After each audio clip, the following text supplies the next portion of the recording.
But wonderful to be on with you guys. Thanks for having me. Like I said, I got chills watching that Open. I went to the parade as a spectator. First Super Bowl parade for a team that I gave a crap about, and I will never forget it. It was just unbelievable. And now that whole era, dead and gone. Oh, yeah, we're going to talk about that. Well, Doug, most Philly area folks, of course, remember you from your 2 decades as a serious news reporter on NBC 10. But you're also a big sports guy as well. You grew up in Connecticut. You went to the University of South Carolina. You worked in TV in Kansas City and Oklahoma City before arriving in Philly. So I got to ask, what are your rooting interests? You know, it's so funny. The first few markets out of school, ABC in Corpus Christi, CBS in Austin, it was all about UT or Texas Tech or the Aggies, it was a little bit of Cowboys and almost no Oilers. It was all very college centric. Going to college in South Carolina, they could care less about the Falcons. It was all Gamecocks, Tigers, Tar Heels. And then Oklahoma City, they, other than OU and O State, they could care less about pros. Got to Kansas City for the 93 and 94 season. I'm doing quick turn investigative stuff there. And lo and behold, Chesko gets traded from the 49ers to the Chiefs for 2 seasons. Joe Montana. Yeah. And you're thinking, oh, this is going to be sad. This is going to be really awful to watch. And lo and behold, he takes them to the AFC Championship, of course, against Buffalo, at Buffalo, after a 4-foot blizzard. It was Jim Kelly's, would be Jim Kelly's 4th and final Super Bowl. And went up there 10 days of doing stories with some of the old players from the last time they had been in the AFC Championship, which was mid-'60s against the Bills when Jack Kemp was the QB for the Bills, and Len Dawson was the QB for the Chiefs. But just a lot of fun getting a sort of know Joe from a reporter's standpoint. Came here, and of course, I don't know if you probably can't see it back there, but I have my Minnesota Vikings helmet. I've been a long-suffering Vikings fan. Let me have you people have that. Oh yeah, it's here it is. It's an actual authentic Riddell helmet from my playing days there. No, that's not true. bought it online, but I had been a Vikings fan since I was a kid. Growing up in Connecticut, my dad and I were Fran Tarkenton fans when he was with the Giants. If you remember, he was the original expansion quarterback for the Vikings in the early 60s. And he got traded from the Vikings to the Giants. That was several seasons that amounted to absolutely nothing. And when he was traded back to the Vikings, because Joe Kapp had just lost a Super Bowl to the Chiefs in 1970. And they had everything. They had offense, defense, they had running backs, they had an offensive line, they had no quarterback. So Tarkenton goes back to the Vikings, and my dad and I discussed it, and we said, well, let's just make the jump. And he goes, the Giants aren't going to amount to anything for another 15 years. Well, that would have put it about the mid-'80s, which he was right on. So it's been 3 more Super Bowl appearances, 3 more Super Bowl losses. A lot of, missed it by that much, the 15-1 Randall season, if you remember that one with Randy Moss. And, but got here to Philly. And, when I was, in Kansas City, I'd root for the Chiefs. I'd root for the Vikings, as long as they didn't play each other. In Philly, I root for the Eagles. I root for the Vikings, as long as they don't play each other. And of course, it all came to a head in the NFC Championship game. Yeah. And the rest, as we know, is history. All right. And it's just been an absolute nightmare. But my son, he is an avowed Vikings fan, and he does not understand how I can divide my loyalty. He just thinks that's the height of hypocrisy. And I'm like, no, it happens. A lot of people do it. I'm not the only one. So Doug, now that you're been in Philly a long time, are you a fan of all the Philly teams except the Eagles when they're playing the Vikings? You all in Philly?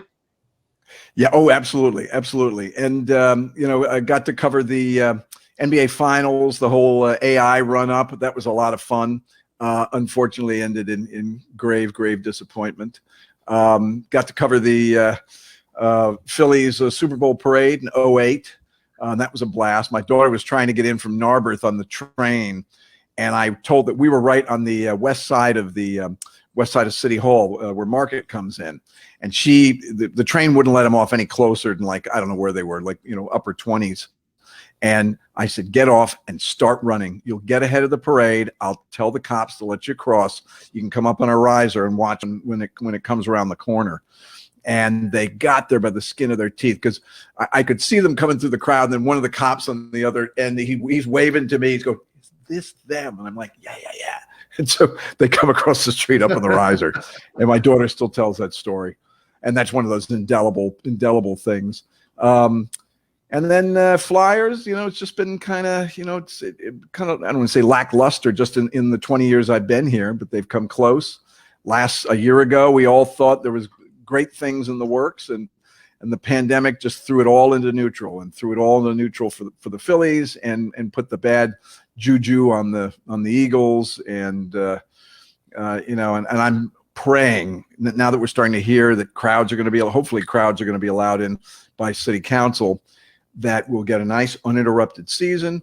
All the talent is certainly showing up on the Flyers and the Sixers side of the spectrum, yet to be seen with Phillies, and then who knows what the hell is going to happen in the fall with the Eagles. Well, you mentioned the Eagles and the bad juju, Doug. I got to ask you, as an observer, you've seen what happened with Carson Wentz. The Eagles coming off a worst in the bad division season. They trade away Wentz. The coach is gone. Is 2021 just going to be a throwaway season for them? It's clearly a rebuilding year, although they don't use that word. This is looking like a 3 or 4 win team at best. It's so funny. Firstly, I much like I was not a Donovan hater. I like Donovan. I wanted nothing but success for him. Then you only find out recently that the reason he threw up in the huddle during the Super Bowl was he'd been out partying the night before. That's what they say. Yeah, and then with Carson, I thought he was kind of the man's man, the Dakotan, straight talking, rugged hunter, fisher, Christian guy, and he behaved like more of a diva than the most diva-esque quarterback I think I've ever seen in my lifetime in the NFL. So I don't want to say good riddance, but I think that was, as it's been said many times, it was just the relationship at so many levels was damaged beyond repair. I don't think Jalen Hurts is going to come along. I mean, he had 4 good games at the end of last season. I don't know how quickly he's going to come along. And you keep hearing about, well, maybe they're going to use a draft pick and try to find another quarterback. But I think they've got so many other holes that they've got to fill. And I think 5 wins could be a struggle. And there's no telling what could be the case, the following season. This, what's his name? Sirianni, he could be the magic man. I don't know. Just here again, Philly has got a long history of picking, sleeper, assistant coaches that come in and then have decent, records. Andy and Doug Peterson. We'll skip the Chip Kelly years. But it was just, they've been able to do that. But I wonder if that's just the window is closed on that sort of find, on that sort of hire, on that sort of turnaround in a season and a half. And I think 5 wins at best. And I hope they exceed it. I hope they exceed that and prove me wrong. Hey, Doug, in your 20 years of being here in town, and you've covered or been part of all the sports, whether it's as a fan or a reporter, favorite players? Who you got? Give us maybe the top 3. You know who I liked? I liked Brian Westbrook. I think I liked Ertz. I liked his predecessor. God, I'm trying to think. Donovan, I think, had he gotten the benefit of a quarterback coach, which he never really did because Andy was a quarterback's coach coming from Packers and being Brett Favre's quarterback's coach. And I think Andy thought he was going to be able to be Donovan's quarterback's coach and a head coach. And, of course, that would never, ever happen. But I think had he had the benefit of a quarterback's coach, he would have a Super Bowl under his belt. Deuce Staley, I liked. Sorry to see him go. I loved him as basically a fullback. I'm trying to think who else is another. T.O. there's a guy that you held your nose and you rooted for him. Even if he was playing with a compound fracture, you hope that some miracle was going to happen. They would pull that off, and it didn't happen. And I have to say, I like some of the old school guys that predated me, like Bednarik. If you watch the Museum of Sports show, everybody's got the cool sports props behind him. Lou's down in his man cave, and he's got an actual, I think it's a game-worn Bednarik jersey hanging over his shoulder. And Susan's got the Everlast bag and her Trust the Process banner down in her basement. Me, I got a Vikings helmet. Well, Doug, we want to talk about some of the many other things that you're staying busy with these days, but I'm obligated to show a short video right here. It's actually part of a commercial that has a guy missing out on a business opportunity. Hot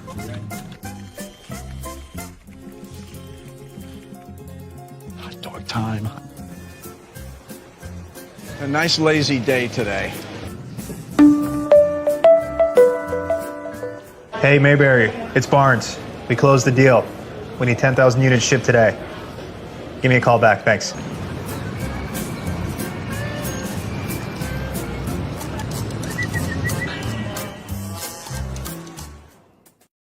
You messed up, Doug. That's for the AT&T wearables. That was their competitor to Apple's the Apple Watch, and we shot that up in Central Park, and I was stunned because we had all sorts of stuff. They said, just here are your basic lines. Here's what you basically have to do, and just kind of improvise during all of that. And I had a blast doing that thing. And they took the more tame and sedate scenes in most of those, because then I finally, after I've lost out on the deal, Mayberry is my name, ironically. Right. I'm walking up on the Upper West Side, and I look up, and there's the AT&T store and the big Apple or AT&T wearables thing, and I walk in, and it's my salvation. And now I can be just like the kids in the office, Of course, that one's not the one of the ones I did, and you probably see these ads now all the time for Cologuard, and it's just kind of like accepted, Cologuard, the in-home non-invasive colon cancer screening kit, get, go, gone. You kind of take your own sample, put it in a little bag, send it off. I was the very first Cologuard ad. And well, speaking of which, Doug, colon cancer screening for people 50 and older at average risk. I think it's time for a new screen, for a different kind of screen, for colon cancer. Thought about it? Cologuard, colon cancer screening that's as easy as get, go, gone. Cologuard is not right for everyone, so ask your doctor if it's right for you. The door comes off. I just fixed that thing.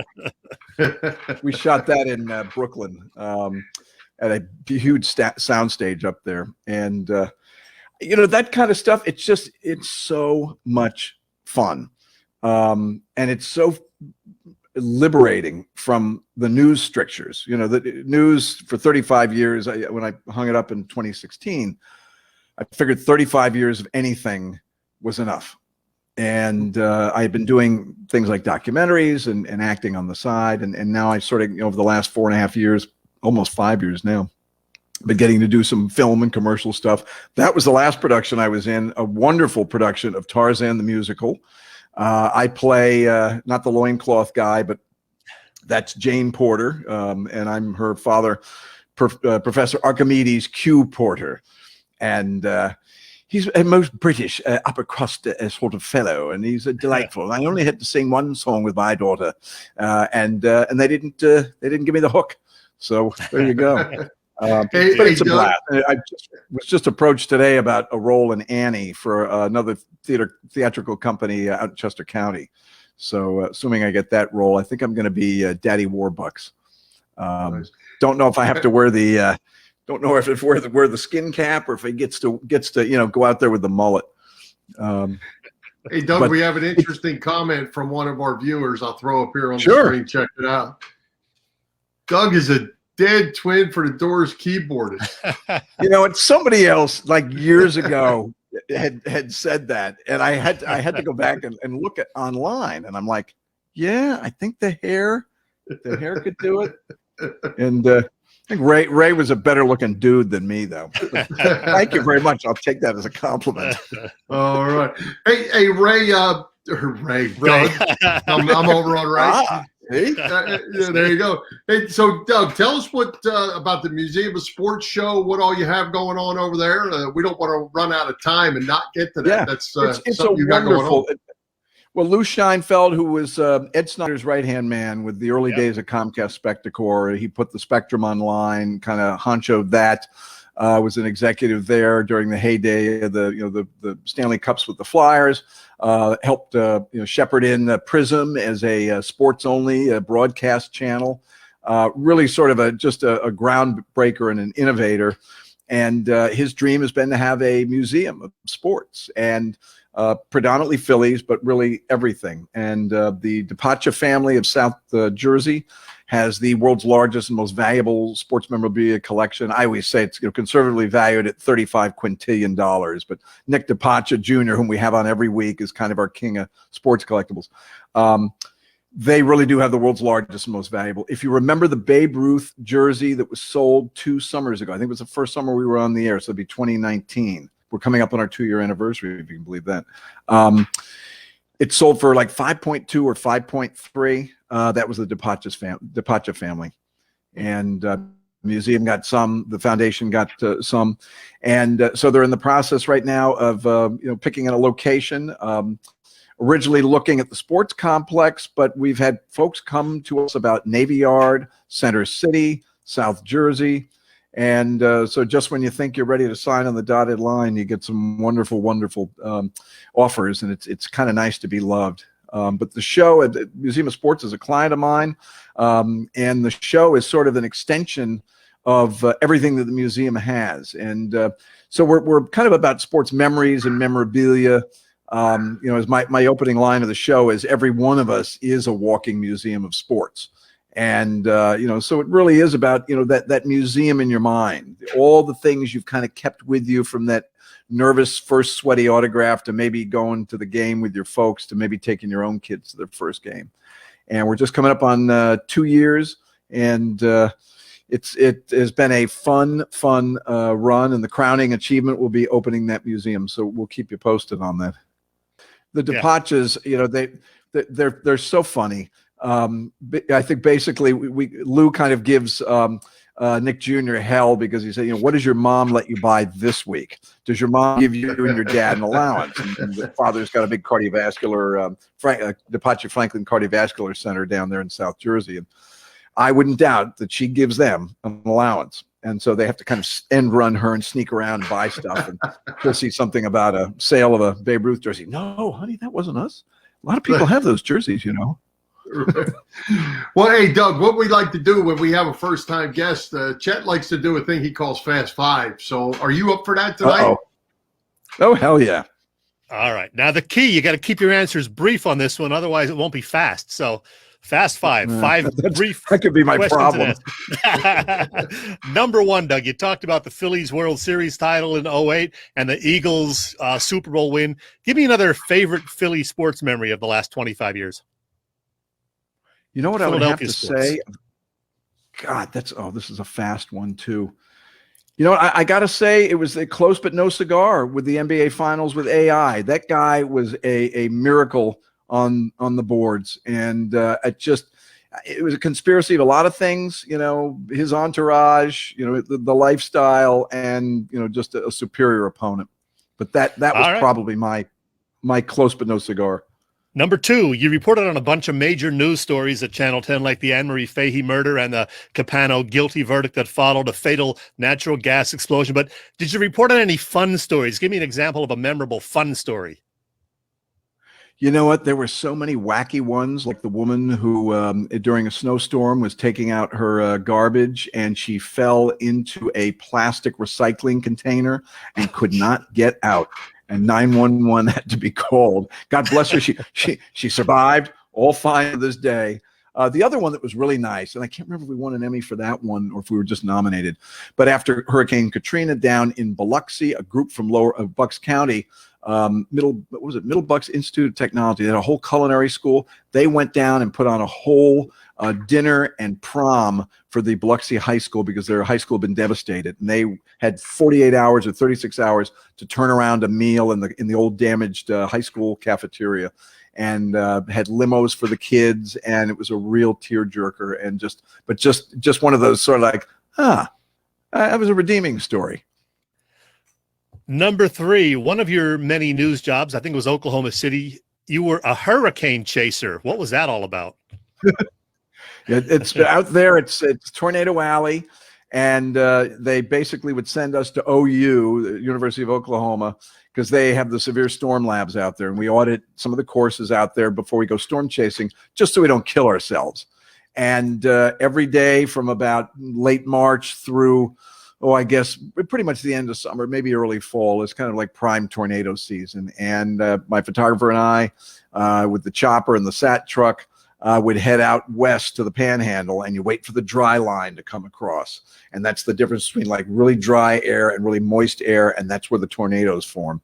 And it really is a sight to see when you can photograph from across flat, Oklahoma territory and see these things coming out of the cloud, forming, kicking up some dust. And most days, maybe a fence, maybe an outbuilding, maybe an odd cow. No, I wouldn't do that. But it was always on the days that there was like a moderate to slight chance of severe weather, where all of a sudden the scanner would start crackling with damage to some small town out in central or western Oklahoma, and off we'd go in the chopper or out the sat truck. And the devastation was just unbelievable. But it was something that stuck with me. And you realize that, weather and weather coverage in many parts of the country isn't just funny weathermen or weatherwomen. It's a life or death situation. Number 4, you worked with a slew of anchors and reporters at NBC 10. I know you're still friendly with some of them. Maybe some that you don't like so much, but we won't talk about them. Any personal favorites that you worked with in your time there? Oh, that's a tough one. That's a tough one. I would say Gene Crane was still at Channel 10 when I was there, doing special reports on sort of like senior issues.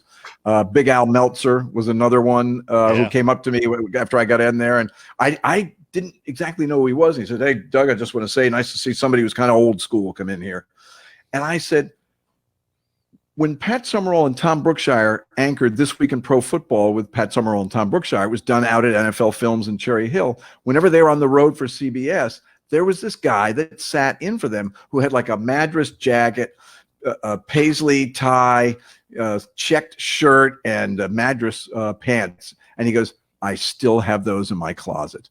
And then upwards of, I loved Glenn Hurricane Schwartz. Love him or hate him, Larry Menti was a good friend, despite all the controversy at the end there.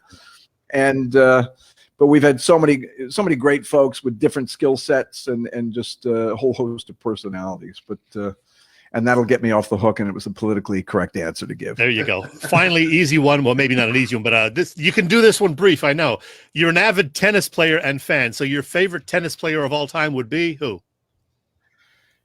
You know what? I'm going to say I have been rooting for a guy I think it came out of Southern Cal. And he's a guy who had one of these comeback stories, hip surgery, Stevie Johnson. Guy who was the top collegiate player, had injuries, fell out of the top 300, came back. He's been like in the top 30, top 40, gets into the quarters. I don't think he's made it to a semi yet. But I would have to say I've grown to really appreciate Roger Federer as truly the greatest of all time. Everybody says that Djokovic is going to play longer and win more. But I think in terms of the complete package and having a respect for the history of the game and being a true gentleman and not temperamental and prone to hissy fits and hitting lineswomen in the neck with tennis balls, I would have to say Federer. All right. Good deal. Well, Doug, we've run out of time. That was it. We appreciate you coming by. We're glad you did it, and let's do it again. Hell yeah! Yeah, like I said, you get me going, and the next thing it's time to go.